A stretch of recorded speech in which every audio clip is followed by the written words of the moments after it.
যে অরবিটালের n plus L এর মান বেশি তার শক্তি বেশি, যে অরবিটালের n প্লাস এল এর মান কম তার শক্তি কম। এইগুলো লেখার পর তারপর লিখবা অতএব 2s অরবিটালের ক্ষেত্রে 2 প্লাস অরবিটালের ক্ষেত্রে বলতো n প্লাস এল সমান কি হবে? n বলতে বোঝায় প্রধান কোয়ান্টাম সংখ্যা আর l বলতে বোঝায় সহকারী কোয়ান্টাম সংখ্যা। ওকে, মানে এই উপশক্তি স্তর সংখ্যা। এখন n মানে প্রধান কোয়ান্টাম সংখ্যা, বলো কোন 2s বোঝাই যাচ্ছে এটা 2, বলতো 2 গুলো কোন প্রধান শক্তি স্তরে, প্রথম প্রধান না দ্বিতীয়? দ্বিতীয়। তাই এই 2টাই হলো n এর মান। তার প্রধান কোয়ান্টাম সংখ্যা এই যে 2 প্লাস এল এর মান না, এস এর জন্য তুমি জানো এস এর জন্য শিখেছো, একটু আগে লিখালাম এস এর জন্য এল এর মান 0, তাহলে এর শক্তি কত? 2। Clear, right? এখন দেখো এই 2p অরবিটালের ক্ষেত্রে n প্লাস এল সমান বলতো কি হবে? এল এর মান কত? এই যে 2, কিন্তু এই p এর জন্য এল এর মান 1, অলরেডি এটা শিখেছো, সমান 3। তাহলে বলবা যেহেতু এই ক্ষেত্রে 2s এর অপেক্ষা 2p অরবিটালের শক্তি বেশি, তাই 2s অরবিটালে ইলেকট্রন আগে প্রবেশ করবে। Clear, right? এখন এমন যদি আসে যে এই 2p ও দেখো 3s অরবিটালের মধ্যে কার শক্তি বেশি, বা এর মধ্যে কোনটিতে আগে ইলেকট্রন প্রবেশ করবে? দেখো আগে ইলেকট্রন প্রবেশ করবে। দেখো এই প্রশ্ন, আবার সেই ল্যাঙ্গুয়েজটা লেখা শুরু করলে আমরা জানি কোন একটি অরবিটালে যার শক্তি কম তাতে ইলেকট্রন আগে প্রবেশ করবে, আর যার শক্তি বেশি সেটাতে আগে পরে ইলেকট্রন প্রবেশ করবে। আবার এটাও জানি যদি দুটি অরবিটালের শক্তি সমান হয়ে যায় তাহলে যে অরবিটালের n এর মান, মানে এই যে n, প্রথমটা তো n এর মান কম, সেটাতে আগে ইলেকট্রন প্রবেশ করবে। তাহলে আগে লিখবে এখানে 2p অরবিটালের ক্ষেত্রে n প্লাস এল সমান 2 প্লাস 1 সমান 3। এখন লিখছো কি বলতো? 3s অরবিটালের ক্ষেত্রে n প্লাস এল সমান 3 প্লাস 0 সমান 3। বলবা যেহেতু 2p এবং 3s অরবিটালের শক্তি কম সমান, তাই যেহেতু 2p অরবিটালে n এর মান কম, তাই 2p অরবিটালে ইলেকট্রন আগে প্রবেশ করবে। Clear, right? তো এই জিনিসটা শক্তির ক্রম শিখেছো। এখন চলো আরেকটা ব্যাপার, এই শক্তির ক্রম অনুসারে আমরা ইলেকট্রন বিন্যাসে এরকম একটা সহজে উপায় বের করতে পারি। সহজে শক্তির ক্রম মনে রাখার জন্য 1s প্রথম শক্তির স্তরে 1s থাকে, 2s আর 2p, তৃতীয় শক্তির স্তরে 3s 3p 3d, আর এটা দেখো 4s 4p 4d 4f, আবার থাকবে কি 5s 5p 5d 5f। এরকম যদি হয় এইভাবে দাগ দিবা। আসলে এইভাবে দাগ দিলে এই যে ব্যাপারটা তুমি দেখছো এদিক থেকে এদিকে, অ্যাকচুয়ালি এটা এইভাবে ঘুরে যাচ্ছে, ঘুরে আসছে, আবার এটা ঘুরে যাচ্ছে, ঘুরে আসছে। আমি মাঝখানের এই দাগটা দেখাচ্ছি না। তো আমরা এইখান থেকে ক্রমটা সহজে এসে যেতে পারে। তাহলে প্রথমে ক্রমটা কি? 1s, তারপরে ক্রমটা কি? 2s, তারপরে এখান থেকে 2p, আর কি এই যে 3s, আর এরপরে কি 3p, তারপরে কি 3d হলো না, 3p এর পর কে আসছে বলতো? 4s, তাহলে 4s এর পর কি আসছে বলতো? এই 3d, তারপরে কি আসছে 3d এর পর 5s, তারপরে আসছে কত? সরি 3d এর পর 4p, তারপরে আসছে কত? 5s 5s এর পর কি আসছে? 4d। এই যে ব্যাপারটা এরকম, এইভাবে আসলে শক্তির ক্রম, এটাই হচ্ছে অ্যাকচুয়ালি কম শক্তি বেশি শক্তির ক্রম। তাহলে বিভিন্ন অরবিটালে শক্তির ক্রম। তাহলে এখন বলো, এইভাবে যদি শক্তির ক্রম তোমার জানা থাকে, এখন কোন অরবিটালে কয়টি ইলেকট্রন যাবে আমরা জানি। এখন যে কোনো একজনের ইলেকট্রন বিন্যাস যদি ধরো তাহলে তুমি ইজিলি পারবা। এই কষ্ট করে হইলেও এরকম একটা সব তোমাকে মনে রাখতে হবে, একটা ক্রম তোমাকে মাথায় রাখতে হবে। এখন যদি সোডিয়াম এর ইলেকট্রন বিন্যাস করো, ক্যালসিয়াম এর ইলেকট্রন বিন্যাস করো, সোডিয়াম কত জানো? 11 পারমাণবিক সংখ্যা, ক্যালসিয়াম 20 পারমাণবিক সংখ্যা। এখন চলো ইলেকট্রন বিন্যাস করে ফেলি। সোডিয়াম প্রথমে কোন শক্তি স্তর? 1s, কয়টা ইলেকট্রন যাবে? দুইটা। তারপরে 2s কয়টা ইলেকট্রন নিতে পারে? দুইটা। তারপরে দেখো 2p কয়টা নিতে পারে? 6টা। কাউন্টও করবা কয়টা ইলেকট্রন হয়ে গেল? মোট 10টা। এরপর কি 3s কয়টা যাবে? এইটা একটু শেষ, ইলেকট্রন বিন্যাস কমপ্লিট। এবার calcium 1s 2s 2p 3s 3, দেখো 1s এ কয়টা যাবে? দুইটা। 2s এ কয়টা? দুইটা। 2p 6টা। এই যে 3s এ কয়টা? দুইটা। এখন দেখো তো কয়টা হয়ে গেছে? 1 2 10টা 12টা। এবার 3s এর পর কি? 3p 3p তে 6টা। তাহলে এবার কয়টা হয়ে গেল? 12। আচ্ছা 3p এরপরে 1s 2s 10টা 10 16 17 18টা, আর দুইটা আছে। এই 3p এর পর দেখো 3d নয়, মানে 4s। তাহলে 4s এ কয়টা যাবে? সেই দুইটা। শেষ। এইবার তুমি বুঝেছো যে আসলে এই প্রথম শক্তি স্তর ছিল এটা, দ্বিতীয় শক্তি স্তর ছিল এই যে এই দুইটা উপস্তর মিলে দ্বিতীয় শক্তি স্তর। দ্বিতীয় শক্তি স্তর এটা প্রথম শক্তি স্তর, আর এটা হচ্ছে তৃতীয় শক্তি স্তর, আর এটা চতুর্থ শক্তি স্তর। এখন ক্যালসিয়ামের সেই ইলেকট্রন বিন্যাস আমরা এখন বুঝতে পারি যে আসলে তৃতীয় শক্তি স্তরে এই 3d ছিল, তাই না? 3d তে ইলেকট্রন না যেয়ে আগে চতুর্থ শক্তি স্তরে যেতে হয়েছে।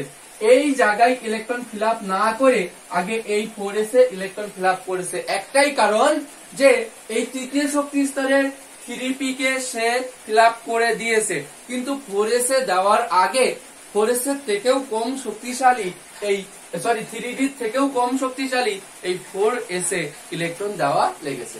ওকে, আর এই নীতিটাকেই বলা হয় আউফ বাউ এর নীতি। এটাকে আমরা কি বলতে পারি? আউফ বাউ এর নীতি। তাহলে আউফ বাউ এর নীতিটা আসলে কি পরীক্ষায় আসে? এটা আসে না আসলে, তো তোমার জানতে হবে যে আউফ বাউ নীতি হলো পরমাণুর ইলেকট্রন বিন্যাসের সময় ইলেকট্রন সমূহ বিভিন্ন অরবিটালের শক্তির ক্রম অনুসারে, মানে কেমন? শক্তির ঊর্ধ্বক্রম অনুসারে প্রবেশ করে। অর্থাৎ নিম্ন শক্তি স্তরে আগে ইলেকট্রন যায়, উচ্চ শক্তি স্তরে পরে ইলেকট্রন যায়। তাহলে পরমাণুর ইলেকট্রন সমূহ বিভিন্ন অরবিটালে শক্তির ঊর্ধ্বক্রম অনুসারে প্রবেশ করে, এটাই হচ্ছে আউটবাউন্ড নীতি। তো আউটবাউন্ড নীতি অনুসারে এই যে ক্রমটা আমরা পাচ্ছি এবং খুব সহজে আমরা শক্তি নীতি ব্যাখ্যা করতে পারছি। এইভাবে আমরা কিন্তু খুব সহজে ইলেকট্রন বিন্যাস কমপ্লিট করে ফেলতে পারি। তোমরা অবশ্যই 1 থেকে 30টা মৌল তো করবাই। এবার এখানে একটু এই 1 থেকে 30 এর মধ্যে ব্যতিক্রম আছে, ব্যতিক্রম দুইটা শিখতে হবে। একটা আমি লিখছি দেখো, ক্রোমিয়াম কত? 24। আরেকটা কত বলো তো? কপার কত? 29। এখন এই দুইটা পরীক্ষায় খুব আসে। ক্রোমিয়ামের যদি হিসাব করো, এই যে 1s2 2s2 2p6 3s2 3p6 এইভাবে চলবে, রাইট? এখন এখানে মোট ইলেকট্রন 10টা হয়ে গেছে, 18টা হয়ে গেছে। 3p এর পর কি আসছে? এই যে 4s2, তাই না? এখন কয়টা হলো? 20টা। 20টার পরে এইবার আমরা দেখতে চাই 3d, তাই না? আগে s এ গেছে, তারপর d তে। তো আমরা যখন এরকম একটা ইলেকট্রন বিন্যাস করব তখন দেখছি তারপরে 3d তে যাওয়া লাগবে এই যে 4টা। এটা হলো ইলেকট্রন বিন্যাস। এখন এই কপারের যদি করি 1s2 2s2 2p6, ওকে, তারপরে 3s2 3p6, 3d তে যাবে না, আগে যাবে 4s এ। এই যে 3d তে আগে যাবে না, আগে যাবে 4s এ। 4s2 3d হবে কত? এখানে হবে 9। তাহলে এভাবে আমরা স্বাভাবিক নিয়মে ইলেকট্রন বিন্যাস করতে পারি। এখন এই ইলেকট্রন বিন্যাসটার জন্য আমরা কিভাবে কপারের ইলেকট্রন বিন্যাস, আমাদের পরীক্ষায় এসছে ক্রোমিয়াম 24 এর ইলেকট্রন বিন্যাস ব্যতিক্রম ব্যাখ্যা করো। এর ইলেকট্রন বিন্যাস ব্যতিক্রম, দেখো ইলেকট্রন বিন্যাস ব্যতিক্রম ব্যাখ্যা করো। এই হচ্ছে প্রশ্ন। তাহলে এটা হচ্ছে কোশ্চেন, আমরা সলিউশন করতে যাচ্ছি। সলিউশন আমি পুরো ল্যাঙ্গুয়েজ আকারে লিখে দিব, বলে দিচ্ছি, তোমরা লিখে নিবা। তাহলে এটা হচ্ছে অ্যাকচুয়াল ইলেকট্রন বিন্যাস, রাইট? আমাদের সাধারণ নিয়মের ইলেকট্রন বিন্যাস। তবে আমরা জানি এই লাস্টের কথা চিন্তা করি, চলো। এই লাস্টে এর দুটা উপস্তর আছে, তো অ্যাকচুয়ালি কোন একটা পরমাণুর এই ডি অরবিটালে মোট ইলেকট্রন থাকতে পারে কয়টা? 10টা, রাইট? কিন্তু এখানে আছে D4 আর S কত? 2, এরকম আছে, রাইট? 3D4 4S2। আমরা জানি ডি অরবিটালে যে 10টা ইলেকট্রন থাকতে পারে, যদি 10টা থাকে তাহলে এই ডি অরবিটালটা বেশ স্থায়ী, অথবা যদি ডির পরে 5টা থাকে এও বেশ স্থায়ী। তাহলে D4 অতটা বেশি স্থায়ী নয়। তাহলে কোন একটি অরবিটাল যদি পূর্ণ মানে ইলেকট্রন দ্বারা পূর্ণ থাকে অথবা অর্ধপূর্ণ থাকে তাহলে সে বেশি সুস্থিত হয়, স্থায়ী আকার লাভ করে। তাহলে তোমরা বলো তো এস এর জন্য স্থায়ী কোনটা হবে? S1 ও হবে, S2 হবে, এই পূর্ণও হবে, অর্ধপূর্ণও হবে। কিন্তু এবার তুমি চিন্তা করো যে এই ক্রোমিয়ামের ইলেকট্রন বিন্যাসে এই 4s অরবিটালে যদি ইলেকট্রন একটা যেত, একটা, তাহলে 1 হতো, আর সেই একটা ইলেকট্রন যদি 3D কে দিত তাহলে 5 হয়ে যেত না?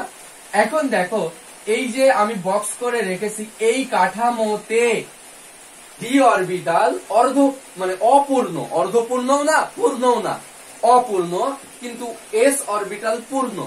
কিন্তু এই কাঠামোটাই যাও তো, এই কাঠামোটাই দেখো যে উভয় অরবিটাল অর্ধপূর্ণ। তাই এই একটা পরমাণুর এই অরবিটালের মানে একটা পরমাণুর একটি অপূর্ণ কাঠামোর চেয়ে দুটি অরবিটালেরই অর্ধপূর্ণ কাঠামো বেশি সুস্থায়ী। তাই অ্যাকচুয়ালি এই জায়গায় এই 3D5 হয়ে 4s1 হয়। তাহলে বুঝতে পারছো এখানে কি হবে? এই কাঠামোর থেকে শক্তিশালী হবে এই 3D, এখানে 10 হয়ে যাবে, 4s1 হয়ে যাবে। তার মানে একটি পূর্ণ একটি অর্ধপূর্ণ কাঠামো একটি পূর্ণ একটি অপূর্ণ কাঠামোর থেকে বেশি সুস্থিত। তাই এই প্রশ্নটাই যদি আসে পরীক্ষায় তাহলে কিভাবে কাজ করবা, রাইট? এটাই আসছে। এবং তুমি প্রথমেই লিখবা যে ক্রোমিয়াম, দেখো এইভাবে লিখবা, ক্রোমিয়াম 24 এর স্বাভাবিক বা সাধারণ ইলেকট্রন বিন্যাস বলে এটা লিখে নিবা। ওকে, তোমরা সবাই আগে লিখে নিবা। লিখে নেওয়ার পরে তারপরে বলবা, এখানে ল্যাঙ্গুয়েজ দিচ্ছি, ল্যাঙ্গুয়েজ গুলো অবশ্যই মাথায় রাখো। যে দেখা যাচ্ছে ক্রোমিয়াম এর শেষ কক্ষ মানে শেষে দুটি অরবিটালে 3D অরবিটালটি অপূর্ণ আছে এবং 4s অরবিটালটি পূর্ণ আছে। এইবার পারবো তো না লিখতে? আমরা জানি দুটি অরবিটালের মধ্যে একটি অপূর্ণ এবং একটি পূর্ণ কাঠামোর চেয়ে দুটি অর্ধপূর্ণ কাঠামো বেশি সুস্থিত হয়। তাই ক্রোমিয়ামের ইলেকট্রন বিন্যাস তাই এবার ল্যাঙ্গুয়েজ লেখার পর তাই 3D4 4s2 কাঠামো, এটা একটা অরবিটাল বলতে পারো না, বলবা কাঠামো। এই কাঠামোর চেয়ে 3D5 এবং 4s1 কাঠামো বেশি সুস্থিত। ওকে, অতএব ক্রোমিয়াম 24 এর পরিবর্তিত ইলেকট্রন বিন্যাস বলে আবার একটু লিখবা। পরিবর্তিত ইলেকট্রন বিন্যাস দেখাবা। Chromium 24 1s2 2s2 2p6 3s2 3p6 3d5 আর 4s1 শেষ। তাহলে এই প্রশ্নে এইটুকু লিখে দিবা। তাহলে প্রশ্নের উত্তরটা আবার বলছি, ক্রোমিয়ামের সাধারণ ইলেকট্রন বিন্যাস লিখলে তা বলবা দেখা যাচ্ছে ক্রোমিয়ামের ইলেকট্রন বিন্যাসে 3D অরবিটালটি অপূর্ণ আছে এবং 4s অরবিটালটি পূর্ণ আছে। আমরা জানি দুটি অরবিটালের মধ্যে একটি অপূর্ণ একটি পূর্ণ কাঠামোর চেয়ে দুটি অর্ধপূর্ণ কাঠামো বেশি সুস্থিত। তাই 3D4 4s2 কাঠামোর চেয়ে 3D5 4s1 কাঠামো বেশি সুস্থিত। অতএব ক্রোমিয়ামের ইলেকট্রন বিন্যাসে পরিবর্তিত রূপ বলে দেখাই দিলে। অনুরূপ ভাবে কপার আসলেও পারতে, এখানে হতো কত? এই যে 9 আর এটা হতো 2। এবার বলতে যে আমরা জানি যে এখানে দেখা যাচ্ছে একটি পূর্ণ একটি অপূর্ণ আছে। আমরা জানি 3D আমরা জানি দুটি অরবিটালের মধ্যে একটি পূর্ণ কাঠামোর চেয়ে যে একটি পূর্ণ একটি অর্ধপূর্ণ কাঠামো বেশি সুস্থিত, তাই 3D 9-4s2 কাঠামোর চেয়ে 3D 10-4s1 কাঠামো বেশি সুস্থিত বলে এই যে কপারের এই জায়গায় তুমি কি করে দিবা, এই যে 10-1 শেষ। আশা করি পারবা। তাহলে এই সাথে সাথে আমরা কিন্তু এই অধ্যায়ের সমস্ত কোশ্চেন এবং সমস্ত ডিটেলস আলোচনা করে ফেলেছি। আমরা দেখা করব পরে কোন সিকিউ ক্লাসে। ভালো থাকো ততক্ষণ।